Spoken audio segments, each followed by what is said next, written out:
तो दोस्तों आज मैं आपको एक्सप्लेन करने वाली हूँ एक अर्बन लीजेंड के ऊपर बेस्ड एक हॉरर मूवी जिसका नाम नैनी है। मूवी के स्टार्टिंग में हमें आयशा नाम की अफ्रीकन लड़की को दिखाया जाता है जो अपने बिस्तर पर सो रही होती है, लेकिन इधर अजीब बात ये थी कि उसके बिस्तर के चारों तरफ पानी था और उसके फेस पर एक स्पाइडर भी स्क्रॉल कर रही थी। और ऐसा यहाँ पर क्यों है इसके बारे में आपको एंड में समझाऊंगी। हमें यहाँ पर पता चलता है कि आयशा नाइजीरिया से अमेरिका नई शिफ्ट हुई थी। वो यहाँ रेंट पर रहती है और इसकी जॉब एमी नाम की औरत के घर पर लगी है। अब उसे लगता था कि उसकी गरीबी अब ख़त्म हो जाएगी और पैसे इकट्ठे करके अपने बेटे को नाइजीरिया से अमेरिका रहने के लिए बुला लेगी।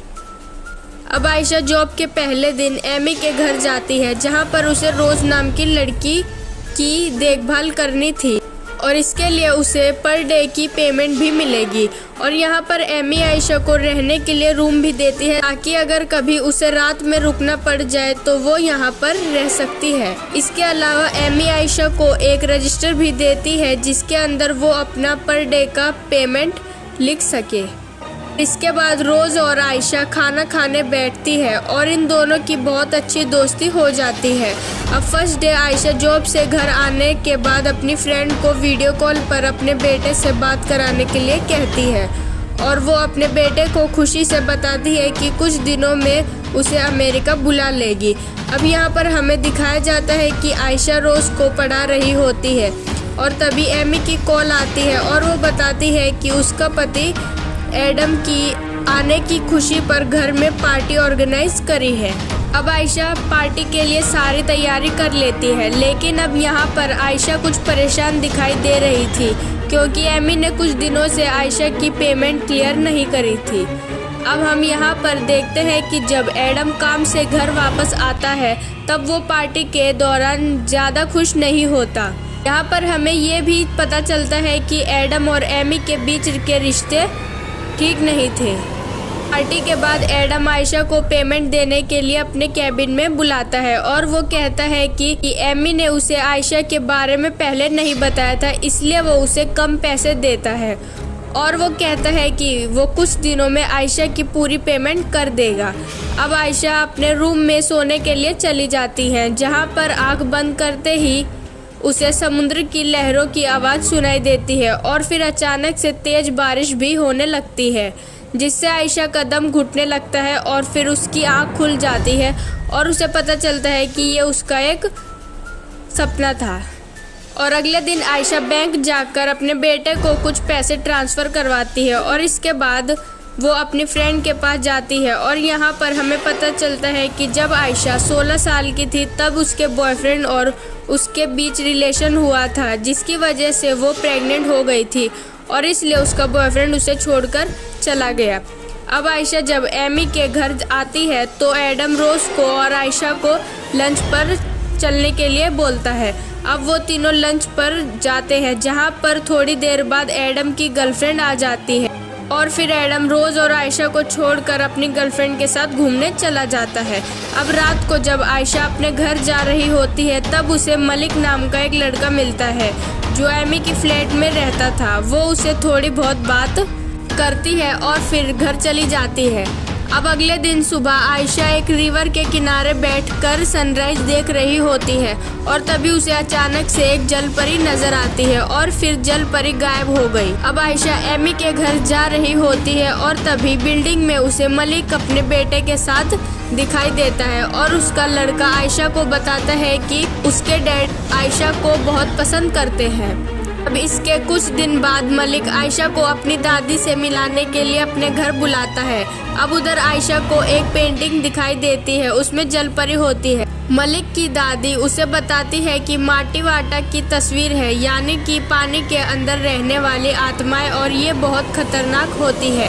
तब आयशा बोलती है कि उसे ऐसा फील हो रहा है कि उसने माटी वाटा को कहीं देखा है, यानी कि वही जलपरी वाला सीन जो हमने थोड़ी देर पहले देखा था। मलिक की दादी उससे पूछती है कि तुम्हारे बेटे का नाम क्या है। इसके बाद आयशा सोचती है कि उसने अभी तक मलिक को भी अपने बेटे के बारे में नहीं बताया था, तो उसकी दादी को उसके बारे में कैसे पता चला।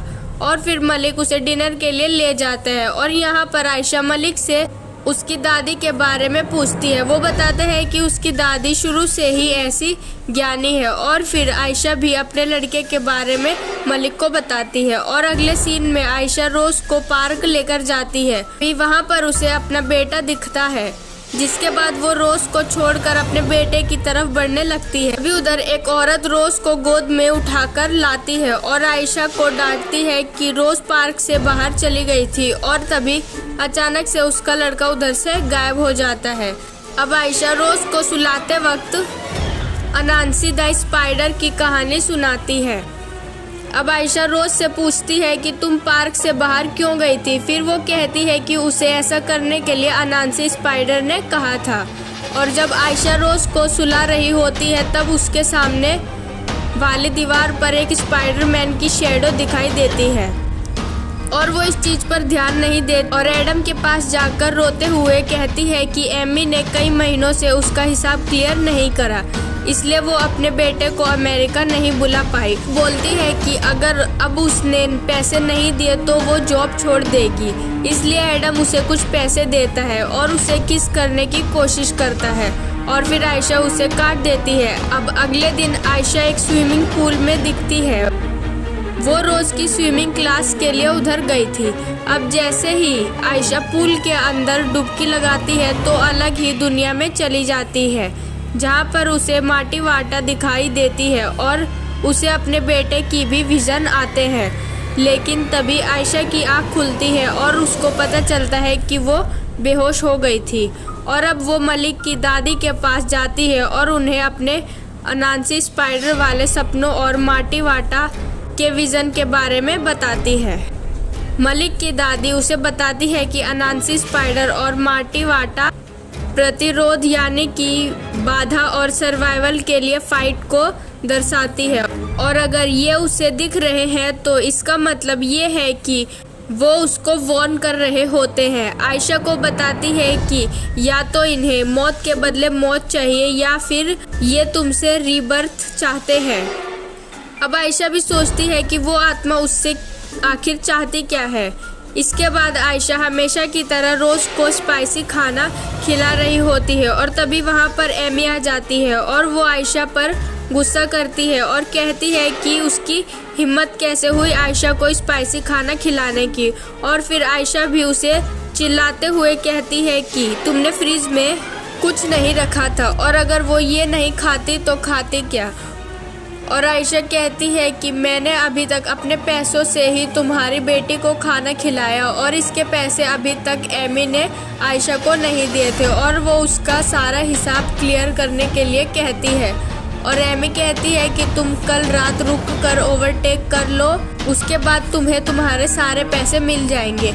आयशा हाँ बोलकर उधर से चली जाती है। अब अगले दिन आयशा एमी के घर पर रात को रुकती है और जैसे ही सोती है तो उसे ऐसा फील होता है कि उसके चारों तरफ पानी है और अचानक उसका फेस एक कपड़े से कवर हो जाता है और उसका दम घुटना शुरू हो जाता है और फिर उसकी आंख खुलती है और ये भी हमेशा की तरह उसका सपना होता है। उसके बाद आयशा रोज को नहाने के लिए बाथटब में पानी भर रही होती है और अचानक से रोज गायब हो जाती है और आयशा उसे पूरे घर में ढूंढती है लेकिन उसे रोज कहीं नजर नहीं आती। अब उसे ऐसा लगता है कि घर में कोई घुस आया है, इसलिए वो चाकू लेकर फिर से रोज को ढूंढती है और बाथरूम में जाकर गिर जाती है। उसे लग रहा था कि कोई उसे बाथटब की तरफ खींच रहा है, इसलिए वो अपनी जान बचाने के लिए बाथटब में चाकू से हमला करने वाली होती है। तभी वो पीछे मुड़कर देखती है कि रोज उस बाथटब में ही बैठी थी। इसके बाद आयशा रोज को जब सुलाती है तब रोज उसे कहती है कि तुमने जो कुछ भी करा इसमें तुम्हारी गलती नहीं है, ये सब उससे लामिन ने कराया था क्योंकि लामिन रोज से जलता था। और आयशा रोज से पूछती है कि तुम्हें ये सब किसने बताया। वो कहती है कि उसे अनांसी स्पाइडर ने ये सब बताया। और अगले दिन एडम आयशा को उसके सारे पैसे दे देता है जिससे लेकर वो सीधा बैंक जाती है और अब वो बहुत खुश होती है कि वो अपने बेटे लामिन को अमेरिका बुलाएगी। फाइनली वो दिन आ ही जाता है। वो मलिक के साथ एयरपोर्ट पर अपने बेटे के आने का वेट कर रही थी। अब वो एयरपोर्ट पर बहुत देर तक उसके बेटे के आने का वेट करती है, लेकिन वो नहीं आता। इसलिए वो बाहर जाती है और उधर आयशा की फ्रेंड उसे अकेली ही दिखाई देती है। आयशा उससे गुस्से में पूछती है कि उसका बेटा कहाँ है और वो रोते हुए बताती है कि एक दिन वो उसे बीच पर लेकर गई थी, जहाँ पर समुद्र की लहर बहुत तेज थी और समुद्र के बीच में पता नहीं लामिन कहाँ खो गया।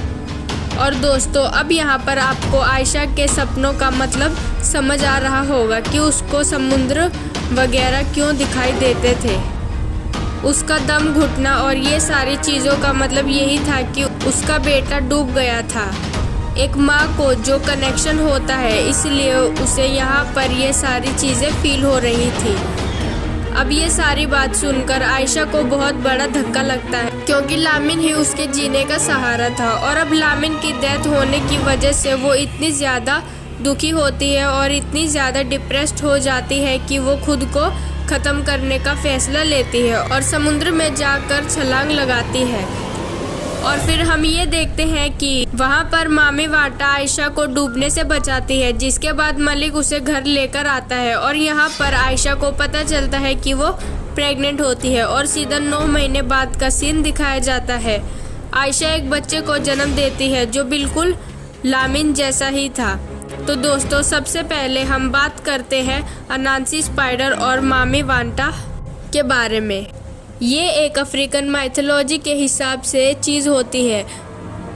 माटी वाटा और अनांसी स्पाइडर उन्हीं लोगों को दिखाई देते हैं जो बहुत परेशान होते हैं। और जैसे हमें मूवी में दिखाया जाता है, आयशा को बचपन से ही बहुत परेशानियां झेलनी पड़ी और उसे पैसे मिलने में भी काफ़ी परेशानियां होती थी। यानी कि यहाँ पर दोनों स्पिरिट्स इसको वार्न करने की कोशिश करती है कि उसका बेटा डूब रहा है और वो उसको नहीं बचा पाएगी। बाकी एक थ्योरी यहाँ पर ये कहती है कि उसका बेटा पानी में डूब गया था और इसलिए माँ और बेटे के कनेक्शन की वजह से माँ को पानी में डूबने के सपने आ रहे थे। लेकिन इन अर्बन लीजेंड का लिखना यहाँ पर बिल्कुल सच था, क्योंकि रोज को भी सेम चीज़ें महसूस हुई और अनांसी स्पाइडर रोज को आयशा से दूर भी ले जा रहा था ताकि आयशा अपने बेटे के बारे में पूरी जानकारी निकाल पाए। एक चीज़ और कि जब लामिन पानी में डूबकर ख़त्म हो गया था तो उसकी आत्मा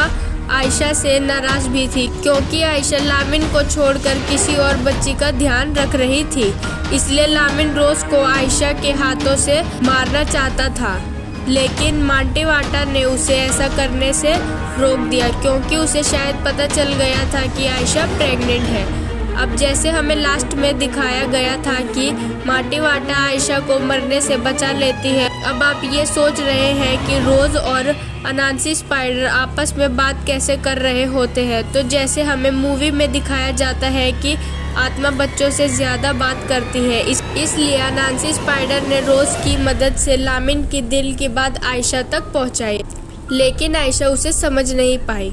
और एक बात यहाँ पर सच साबित होती है कि मलिक की दादी ने ठीक कहा था कि या तो उसे मौत के बदले मौत चाहिए या फिर रीबर्थ। और बस आज की वीडियो में इतना ही। अगर वीडियो पसंद आई तो लाइक, कमेंट, शेयर ज़रूर करें और चैनल को सब्सक्राइब करें। Thank you for watching.